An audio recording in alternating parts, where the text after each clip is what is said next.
Elle Pikoudé Hamishkan, Mishkan Haedut.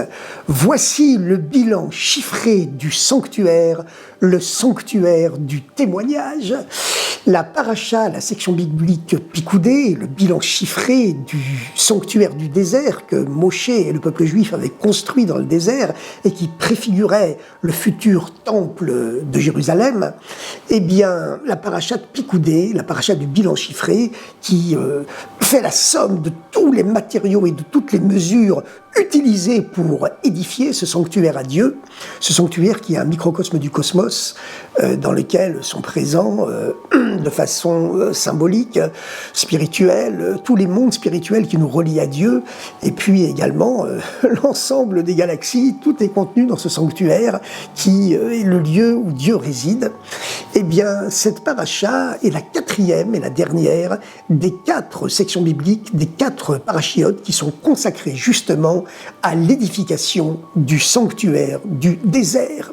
Les 2 premières parachiotes, sections bibliques, consacrées à la construction de ce sanctuaire, eh bien, c'est Dieu qui ordonne à Moshe, à Moïse, la façon dont le sanctuaire doit être construit, dans tous les détails, sur tous les plans, avec toutes les mesures et tous les matériaux nécessaires, dans les 2 premières de ces 4 parachiotes, les parachiotes, les sections bibliques, Trouma et Tetzavé. Il y a ensuite une interruption, c'est la paracha de Kitissa qui parle du malheureux épisode du veau d'or, et puis tout de suite on reprend avec les 2 autres parachiotes qui terminent la construction du sanctuaire du désert, le Mishkan, le lieu de la résidence divine dans ce monde matériel.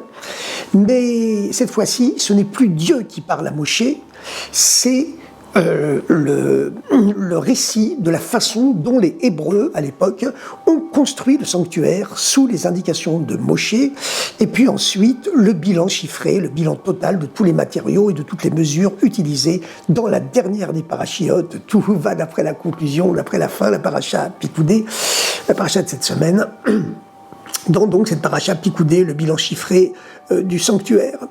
Alors, évidemment, il faut bien comprendre pourquoi, dans les 2 parachiotes dernières, Vayakel et surtout Pikoudé, on ne fait que nous répéter en détail toutes les mensurations, toutes les mesures, toute la liste de tous les matériaux, avec tous leurs détails, qui ont déjà été mentionnés dans l'ordre de Dieu à Moshe dans les 2 premières parachiotes. Il y a là des répétitions qui posent problème à tous ceux qui ont l'habitude de lire la Torah en se demandant, mais enfin, on nous apprend tout le temps que dans la Torah, il n'y a jamais de répétition. Dans les 2 dernières parachiotes, Vayakel et Pikoudé, quand les Hébreux construisent le temple dans tous ses détails, eh bien, il n'y a que des répétitions, des mesures et des indications, des plans que Dieu a déjà ordonné à Moshe dans les 2 premières parachiotes, Trouma et Tetzavé.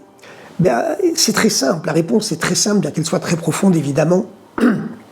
C'est que dans les 2 premières parachiotes, lorsque Dieu donne à Moïse toutes les indications avec le plan pour construire le futur sanctuaire du désert, eh bien, ce sont des mesures spirituelles, des mensurations spirituelles. Il s'agit d'or, de pierres précieuses, de matériaux, de bois précieux, etc., uniquement sur le plan spirituel. Moïse, sur le mont Sinaï, alors qu'il n'a pas mangé et pas bu pendant 40 jours et 40 nuits, a accès à la vision spirituelle, la vision divine du temple, dans sa dimension uniquement spirituelle. Par contre, le temple que les Hébreux vont construire, ça va être le temple matériel. Et c'est pour ça que tout est répété, pour le faire descendre véritablement, lui donner une dimension tangible à l'intérieur du monde matériel.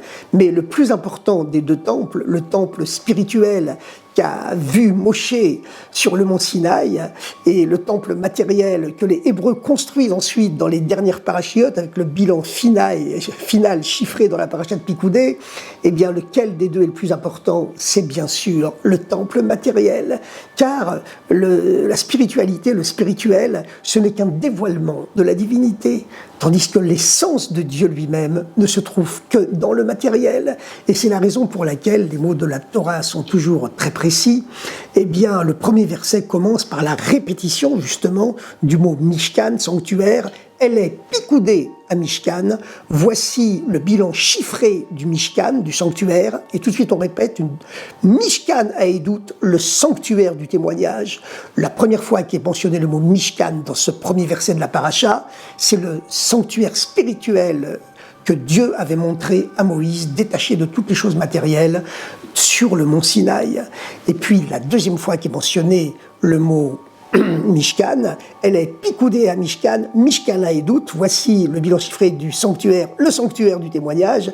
C'est le sanctuaire concret, matériel, construit par les Juifs dans ce monde matériel. Mais seulement le deuxième est surnommé Mishkan Haïdout, le sanctuaire du témoignage. Celui-là seulement témoigne aux yeux du monde entier de la grandeur, de la transcendance, de l'immanence et de l'omniprésence de Dieu. C'est celui-là dont la lumière sort pour éclairer le monde entier et pour amener très très rapidement maintenant la présence physique du Messie, la présence matérielle du Messie dans le monde matériel. C'est celui-là le plus important.